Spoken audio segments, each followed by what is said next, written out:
Revenge films. My name is Michael Smith, 40 years old. I work for a food manufacturer. I got married to my wife Rachel 10 years ago, and we live together with our 2 daughters. We're a happy family of 4. Rachel had a very straightforward personality, and she was also the type to be cheerful most of the time. Ever since I met her, I was really drawn to how bright she was, and I fell in love with her. I was the one that asked her out. And when Rachel and I first got married, our newlywed wife was amazing. I was the happiest I had ever been in my life. Rachel and I had the same sense of humor, and more than anything, just being with her made me constantly smile. Man, I'm so happy that I was able to marry somebody this funny. I'm the luckiest man alive. I used to think that every single day of my life. That is, however, until recently, when that incident happened. It all started about a month ago. It was a day just like any other day, but my daughter Ashley told me that she needed to talk to me about something, and it sounded serious. I could tell by the expression on my daughter's face that this wasn't just a normal conversation.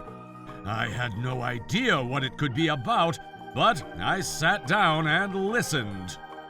However, when Ashley started telling me, I was so shocked that I was at a loss for words.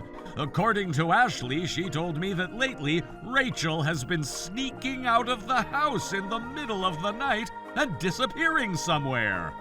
With my job, there were many days that I would have to take the night shift, and I wouldn't be at home throughout the night.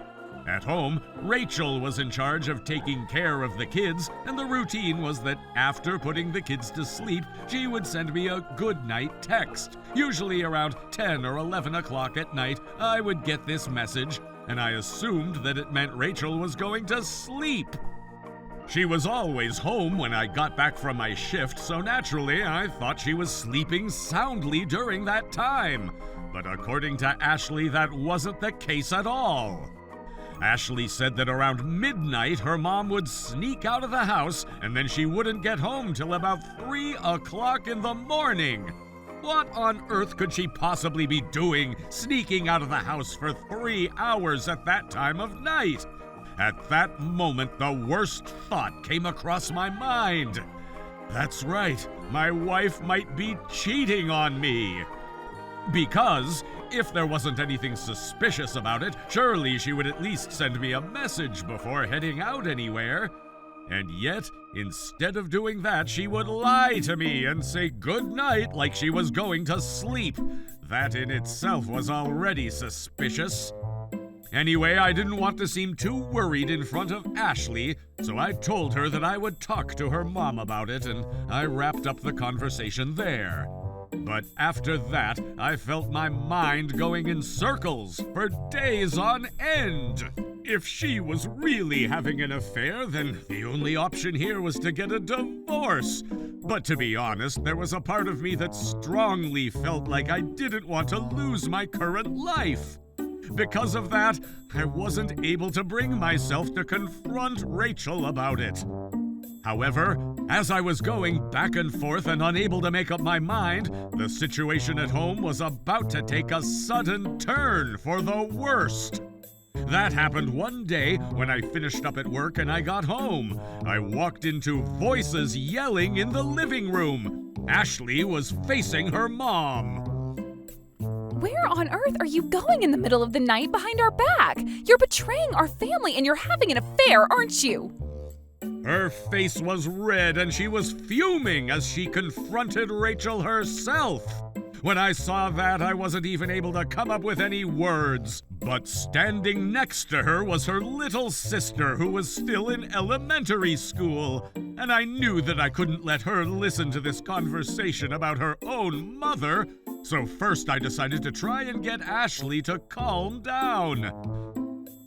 Hey, Ashley, I understand, but you need to calm down. Rachel, let's go and speak over there, just the two of us.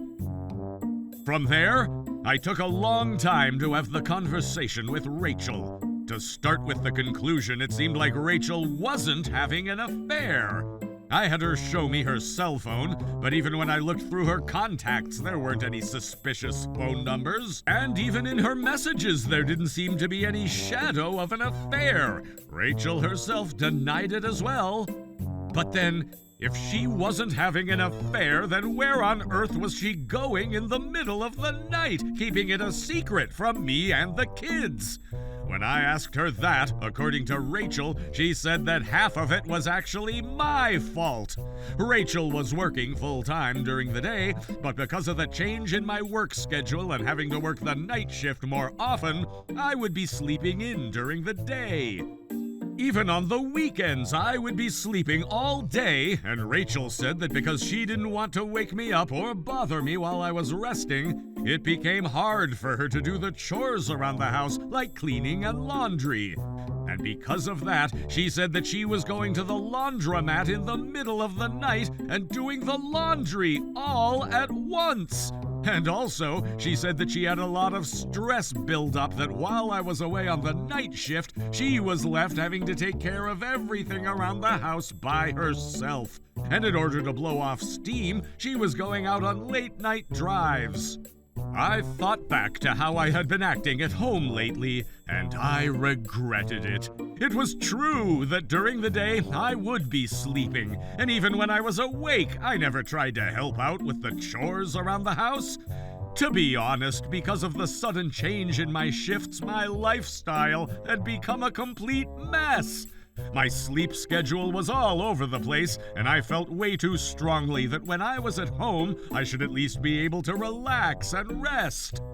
And because of that, I was giving Rachel a lot of stress and not even realizing it. And then, I also apologized to Rachel for suspecting her of cheating on me.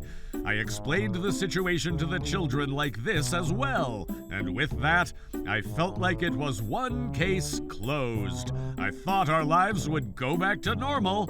However, just a few days after that, Ashley came into my room and once again told me she wanted to talk to me. As it turns out, Ashley said that she wasn't able to let go of her suspicions of her mom having an affair. When I asked her what made her think that way, she said that it wasn't her phone that was suspicious, but actually her mom's gaming. At first, I didn't know what she was talking about, but according to Ashley, when Rachel was often doing the chores, she would have her headphones in and be talking about something. And during that time, during the conversation, there would be a lot of topics about some kind of game, and that it wasn't normal. When I looked through Rachel's phone, I didn't see any suspicious messages, so I thought she was completely innocent. However, I realized that I hadn't checked any of her games. That evening, when Rachel went to take a bath, Ashley and I quietly took her phone and had another look through it. This time I went looking for games, and I saw that she had just one gaming app installed on her phone. Even though I never thought of Rachel to be interested in any games, I thought it was strange. And so, I opened up the app, and that hit the nail on the head. We immediately noticed that she was using the messaging function of this gaming app to be in touch with this guy. And then, scrolling back through those messages, it was obvious that when she was leaving the house in the middle of the night, she was going to see this guy. Long story short, they would meet up at the hotel, do what they needed to do, finish the deed, and she would come back home within a matter of hours. That was their regular routine. I didn't think that there would actually be evidence of Rachel cheating on me, and I regretted that Ashley had to see that with me. But she was already a high school student, so it seems that she fully understood what her mom was doing. And at this point, I realized that now there was this much evidence a divorce was going to be unavoidable. Because no matter how much I loved my family, I couldn't forgive my wife for having an affair. Of course I was angry, but I realized that Ashley was even more furious about this than I was. I could tell that she wanted to barge into the bath and confront her mom about it immediately. But her young little sister was still in the house, so I asked her to wait just a little bit longer. And then, the next day, I didn't have a night shift scheduled that day, so I asked my parents to look after my youngest daughter. And Ashley and I decided to confront Rachel together. Rachel didn't seem to have any idea that we knew anything, and taking a confident attitude, she asked us, So, what do you guys want to do for dinner tonight? However, Ashley was having none of it and immediately responded, It's almost amazing that you can just say things like that like it's normal, even though you're continuing to betray this whole family. When Ashley said that, Rachel sat up and looked like she was a little bit on edge. What? What is this? Are you still suspecting that I'm hiding something? But I explained all of this just the other day. Didn't you hear it from your dad himself? This time, I spoke up. Yeah, and you know what? I was completely fooled. But thanks to Ashley telling me that your gaming app was suspicious, I was able to catch on to your lies and see through them. And then, Rachel obviously was shocked, and her attitude completely changed. Gaming app? Huh? What are you talking about? She was trying to act dumb, so I showed Rachel all of the screenshots that I had taken of her phone the other day. You're seriously the worst. You're not my mother. I can't believe this. Even though you were betraying us and having an affair and cheating on Dad, you combined lie upon lie and you tried to make it Dad's fault. Get out of this house. You're not part of this family. I never want to see you ever again. When Ashley said that, it seemed like Rachel gave in. She acknowledged the truth. I'm sorry. It's just that I got a little bit carried away. That's all it was. I promise I won't do it anymore, so please forgive me. I didn't want to say this in front of Ashley, but it was pretty obvious that it wasn't just once or twice that she had seen this guy.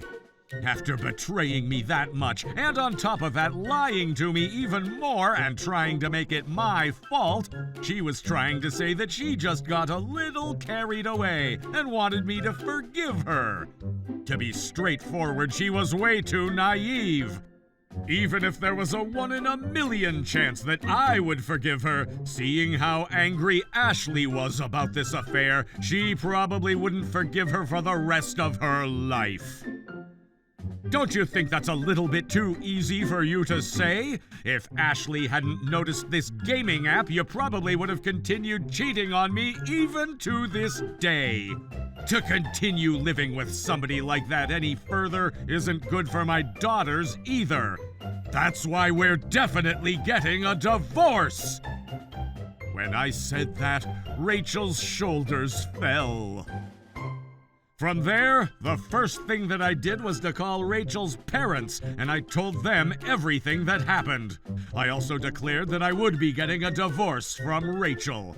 Because my in-laws loved our daughters, their first granddaughters, it was really disappointing that we were no longer going to be a family, but there was no other choice. After that, Ashley packed up her belongings while crying the entire time. Ashley said she never wanted to see her for the rest of her life, and after cheating on me, I think it would have been too sweet to let her see the children whenever she wanted, so I also prohibited her from seeing the youngest daughter. And that was probably when Rachel realized the gravity of what she had done, that she had really done a terrible thing. After that, I heard that Rachel tried to move back in with her parents, but that she was stopped at the front door, that they weren't going to let their cheating daughter into the house. Of course, I collected a settlement fee from both Rachel and the man that she was cheating on me with. It turns out that the other guy was engaged, and that engagement was destroyed, and he had to pay even more damages there, but that was none of my business. I'm sure she had a lot of fun playing with fire by having an affair, but it looks like they paid a big price for that. But I don't have a millimeter of sympathy. How was today's video? If you enjoyed it, please subscribe, like, and leave a comment. Stay tuned for more.